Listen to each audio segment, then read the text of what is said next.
Hey guys, hope you're having a great day today. This is Wednesday, and here in Texas, it is about 102 degrees, is what my computer is telling me. So, very, very hot day here in the South. Um, but I'm going to teach you something that you can use indoors. And it's just a mini lesson from what you would find in my online course, The Christian Method. And I'm wearing my Hope is Your Future shirt today because if and when you think about doing this program, hope is your future.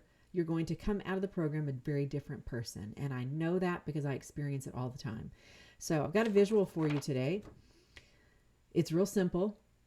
It says helpful visual of thoughts and feelings relationships. So that's what I'm going to focus on for just the next few minutes. And this is all you have to think about as I'm talking about it, because I'm not going to hold this thing up the whole time, is the feelings arrow and the thoughts arrow. So really simple. You can just write this down on your piece of paper right now, because what I'm teaching you, and again, this is just a miniature lesson from what you would find in CBT, specifically in my program, The Christian Method, is that many people think that their feelings are the most important thing. They think that they not only recognize, but they support and understand and validate their feelings before anything else. And truth be known, there's a part of that that actually is very true. Many people recognize their feelings before anything else. But what this what this visualization is showing you is the relationship between the two is very, very important, but actually it's the opposite of what most people would say. Your thoughts actually do happen first. And if you're not real sure about that, then just try going through a day and focusing on anytime a feeling is strong enough that you can acknowledge it, and then start backtracking to think about what just happened before this. Really, really easy exercise. It doesn't take long for you to at the very least, start to think maybe there's more to this. But in this visualization, what it is showing you is that when your feelings, because this is like a flip. It doesn't mean that what I'm saying I'm contradicting. It just means that you're thinking about it in kind of a flip way, which means that if your feelings are really, really intense, and by that I mean that on a scale from 1 to 10, let's say you were feeling anger at a 7, 8, 9, or 10. So that's a pretty intense range. That your thoughts, the ability to think clearly or rationally, immediately plummets. And why is this important? Because number one, every age needs to know this. This is what literally can prevent really bad decisions from going on in families, in relationships, inside of schools, inside of churches, literally anything that you're a part of. Because what I didn't mention in the introduction part of this is that after thoughts, feelings, then the next thing is choices and behaviors. And so all you have to do is look around the news headlines today and then backtrack every single generation that you can think of and trace it to times where something really big happened that was very catastrophic. It was very traumatic, and it had nothing to do with nature, meaning something that we have no control over. And you'll be able to trace it back to a feeling. When something, very recently, I will just say very recently, in like the last maybe 3 weeks, something very tragic happened in my home city of Frisco, Texas, where there was a stabbing that happened at a local high school. And I don't know much about the story, so I'm not going to say much about the story except for the fact that it involved these two high school students at a field day, or a track meet, actually, I think is what it was. And one got angry with the other and stabbed him to death. And even just saying that, still have feelings about it. But I want to do more than just have feelings about it and process it. I want to teach you what was likely going on in the background, right? When you get really upset about something, if you do not have the skills to slow down and to think about your thoughts and to dispute the things that need to be disputed and take your time thinking, what am I about to react to? You could find yourself in a situation as escalated as that. I'm not saying that you yourself are capable of murdering somebody, but I am suggesting that it's possible that your feeling being that intense could cause something that could be very catastrophic. So let's put it in everyday terms for people.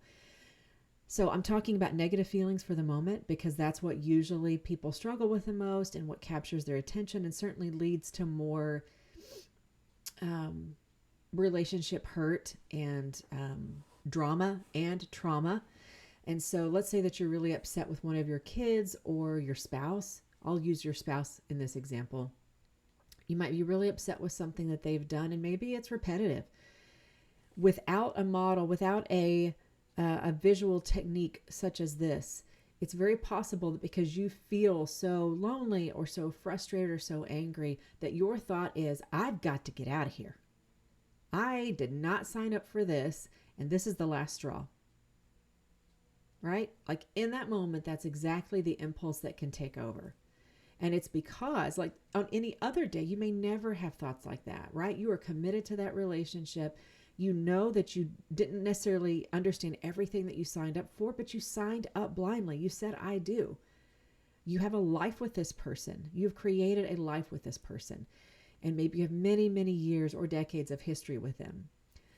But without understanding this, in that moment, you're so angry, you're so hurt, you're so betrayed, you're so disappointed that the only thing you're focusing on is the fact that that feeling, that a thought and then a behavior has to match the intensity of that feeling. So think about that for a second. The intensity is so strong that the behavior has to match that.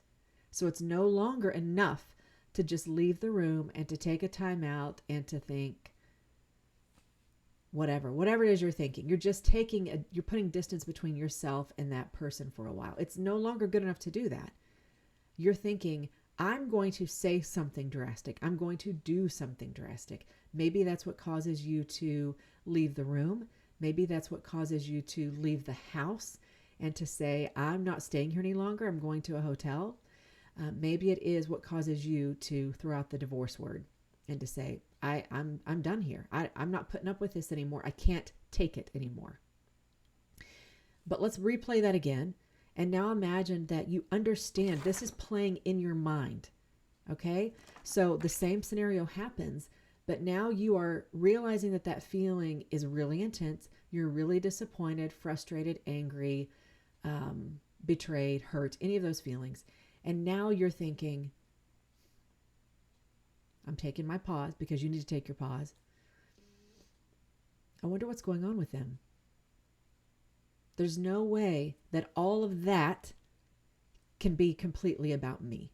There's no way. It doesn't match. This is a reaction that is much stronger than the interaction that just happened between my spouse and I. So what is going on? Do you see how I'm leaning into compassion and understanding? This is really not easy to do. Trust me. It is not easy to do. It takes a lot of practice, but I'm telling you it's possible. It is possible to obtain skills like this where the same scenario happens and now you're thinking, how can I take care of myself but maintain my commitment? So I'm not going to leave the room. I'm not going to leave the house. I'm not going to leave the relationship. I'm going to think about how that made me feel. And then what do I need to do to de-escalate it? Escalate my own feeling because I'm responsible for my own feelings before I act, before I say something that is going to have permanent consequences. Okay, so you get the negative part of this so far, right? Now I'm going to flip it again. We're just flipping this around. And I want you to see how this works with positive things also. So that you see this captures all feelings. Okay, this is not just something that you would apply to negative things. So think about something positive, like you get a really big raise at your job, or you get a brand new job.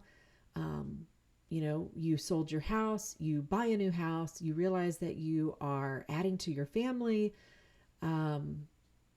Really anything, like anything that is great news, your feelings go up, right? So you are elated, you are joyful, you are excited, you are anticipatory, you are happy, you are proud, you are feeling accomplished, you are feeling less stress and relief. All of those feelings can be climbing to an 8, 9, or 10, right? So if you're not in tune with this practice, with this skill, your thought could be, let's do something drastic. We've always been wanting to take that trip to Disney World. Let's book it. Let's do it. You may be in a relationship and this thing happens outside of that relationship that is really good in your life, but you think it as, you know what? Let's just tie the knot. I mean, what am I waiting for? Life is short. And so you do something that maybe you were thinking about doing anyway, but now you have sped up the timeline big time because of these feelings. These feelings are so off the chart. They are so intense. They are so exciting. You've got so much energy that you're thinking, might as well just do it right now. So you see how the thoughts, they came down. It didn't mean you weren't thinking at all. It just means that now there's some distortions present. So when my patients are struggling, and that is the nature of my job, I know that. They're always going to be struggling with something or they wouldn't need to see me. I tell them, especially when things are in a crisis situation, you could, if you could interview any of them, I promise you they would say this. My very first question or first suggestion to them is, after we talk about medications and making sure they've taken everything that they are being prescribed to take, I will say, this is the time to put all big decisions on hold for as long as possible, especially when I'm meeting with a couple that's in a crisis. I let them know, until we make a plan for getting you guys the help that you need and you start seeing progress and you start gaining momentum back in this relationship, make sure that you set really firm boundaries that nothing big or permanent is going to be talked about outside of therapy. Because trust me, they want to. They want to keep going at that conversation and deciding, are we going to stay together or not? Or are you going to stay in our bedroom or not? Or all of these things. And because this is something that is literally tattooed in my soul, I'm thinking about this constantly. I'm telling them, I'm encouraging them and suggesting to them, please put a time out. Because at that moment, you're not going to make decisions that after that moment fades, you're going to be happy that you made. So I have been able to, and I'm sure that you can see how easy it is just in this short teaching. I've adapted this to really, really small kids. I have taught it. Now I'm about to teach it in the fall to pre-K kids, but I've taught it from first grade all the way through 8th grade at this point. And I've seen how they take to this and how they can apply their examples to it. And their lives will be different. We will not see the same news stories and headlines in this world if more people understood this. So my prayer, my hope for you listening is, number one, you're going to share this with someone that needs to hear this. Number two, you're going to apply this. You're going to write this down somewhere, near your desk or in your bathroom or something that just reminds you, I need to halt if I'm having really intense feelings. No matter whether they're positive or negative, I need to just stop and think before I act. It sounds really elementary when you think about the fact that when you're younger, you probably were told to, stop, drop, and roll. Something to that concept of stop and think before. But I don't know that we ever really understood why. And that's the psychology piece I'm bringing to you today. This is what we understand. Our cognitions really take a hit whenever our feelings jump up so quickly, going like from 0 to 100. And so I hope that you can apply this. I hope that you will comment if this has helped you so that other people will find that encouragement also. And thank you for tuning in. I'm glad to have you. This channel exists to help you think about all of your aspects of your mental health from a biblical perspective. And I know that you will see in what I shared today, these are very biblical concepts that we are supposed to really pause and think before we just impulsively do things. That's why one of the verses I quote often is, in your anger, do not sin. It doesn't say don't be angry, but it does say in your anger, do not sin. So from that place of intensity, that's not when you want to act, because you will fall short likely. You will miss the mark, and that is the definition of sin. I hope this encourages you. So glad you found my channel. Hope that you have a really great rest of your day, and I will see you next time.